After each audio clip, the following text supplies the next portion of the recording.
बिस्मिल्लाहिर्रहमानिर्रहीम। अस्सलाम वालेकुम व्यूअर्स, वेलकम बैक टू अपना किचन।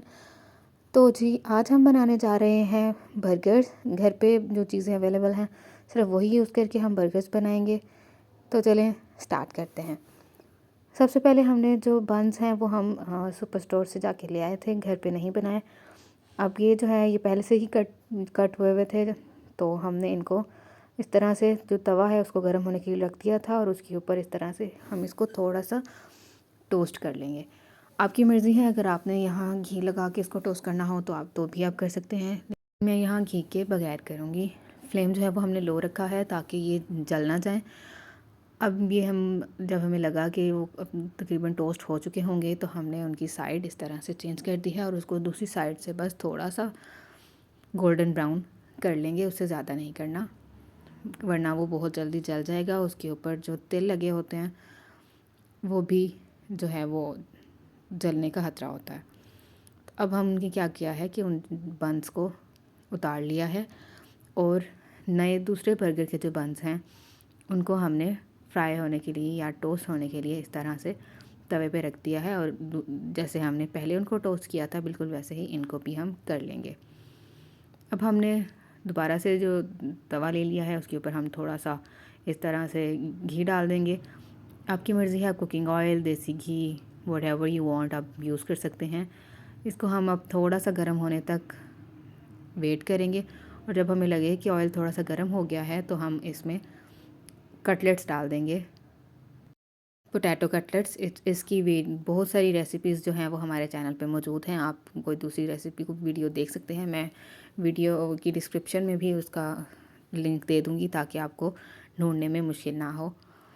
तो इस तरह से हमने इसको डाल दिया है, लेकिन क्योंकि ये हमने डायरेक्ट फ्रीज़र से निकाल के डाला था तो उसमें थोड़ा सा सी नमी थी जिसकी वजह से ये बहुत ज़्यादा इस तरह से कर रहा है। जैसे अभी आप देखेंगे कि ये डाला है तो एकदम से छींटे उड़ना शुरू हो गए।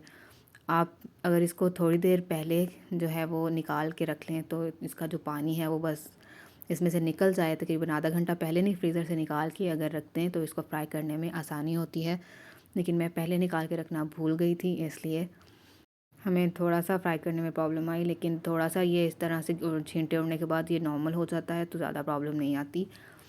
जब आपको लगे कि जो कटलेट्स हैं वो दोनों साइड से अच्छे तरीके से ब्राउन हो गई हैं तो और अंदर से भी जो है वो जो फ्रीज़ किया हुआ था वो बिल्कुल मेल्ट होकर अच्छे से गर्म हो गया होगा, तो आप इनको उतार लेंगे। फ्लेम बिल्कुल लो रखेंगे, मीडियम पे करेंगे तो ये गोल्डन ब्राउन बहुत जल्दी हो जाएंगी, लेकिन अंदर से कच्चा कच्चा टेस्ट आएगा।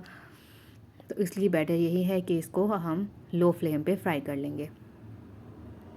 इसको फ्राई करने के बाद हमने बर्गर्स जो हैं वो रेडी कर लेने हैं। सबसे पहले हमने जो उसका नीचे वाला पार्ट है वो ले लिया है। इसके ऊपर हम लगा लेंगे थोड़ी सी मेयोनीज़। आपकी मर्ज़ी है, अगर आपको अच्छा नहीं लगता तो आप मत यूज़ करें, लेकिन क्योंकि यह तकरीबन हर घर में अवेलेबल होती है तो इसलिए हम सिर्फ वही इंग्रेडिएंट्स यूज़ करेंगे जो घर पे अवेलेबल होती हैं बंस के अलावा। बंस तो डेफ़िनेटली आपको बाज़ार से लाने पड़ेंगे, या अगर आपको कोई रेसिपी आती है आप घर पे बना सकते हैं तो दैट्स वेल एंड गुड। हमने मेयोनीज़ लगा के इसको अच्छे से स्प्रेड कर लिया है। अब हम इस पे केचप लगाएंगे। आप चाहें तो इन दोनों चीज़ों को पहले अच्छे से मिक्सअप करके भी अप्लाई कर सकते हैं, लेकिन मुझे इस तरह से ज़्यादा अच्छा लगता है। अप्लाई करने में भी मुझे बहुत अच्छा फ़ील होता है, तो इसलिए मैंने इनको अलग अलग से किया है स्प्रेड। पहले मेयोनीज़ को स्प्रेड कर लिया था, अब इसके ऊपर हमने टोमेटो केचप जो है उसको ले लिया है और उसको अच्छे से स्प्रेड कर लेंगे। अब हम इसमें दूसरी चीज़ें ऐड करेंगे। जो वेजीज़ थी उनको हमने बारीक काट के पहले से रख लिया था, तो जो वेजीज़ मैं ऐड कर रही हूँ उनमें ये बंद गोभी है। इसको बिल्कुल बारीक बारीक छोटे टुकड़ों में मैंने काट लिया था।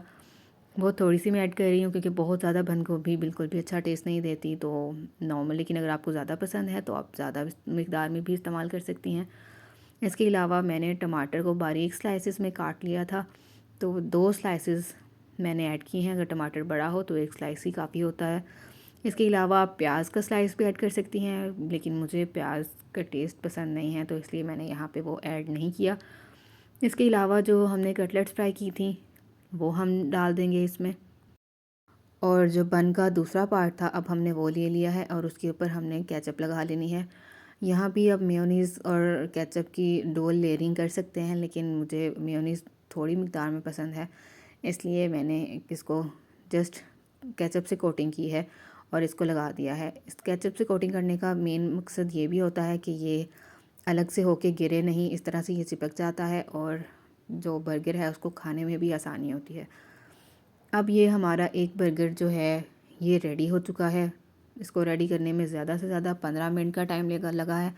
बहुत जल्दी ये रेडी हो जाते हैं। तो इसी तरह आप दूसरे बर्गर्स भी रेडी कर लेंगे और आप ये बच्चों को लंच बॉक्स में भी दे सकते हैं या फिर जब वो स्कूल के बाद घर आएँ तो भी आप उनको ये दे सकते हैं। बच्चे बहुत ही शौक़ से खाते हैं। अगर आपको हमारी वीडियो पसंद आई हो तो लाइक कर लीजिएगा। बहुत शुक्रिया।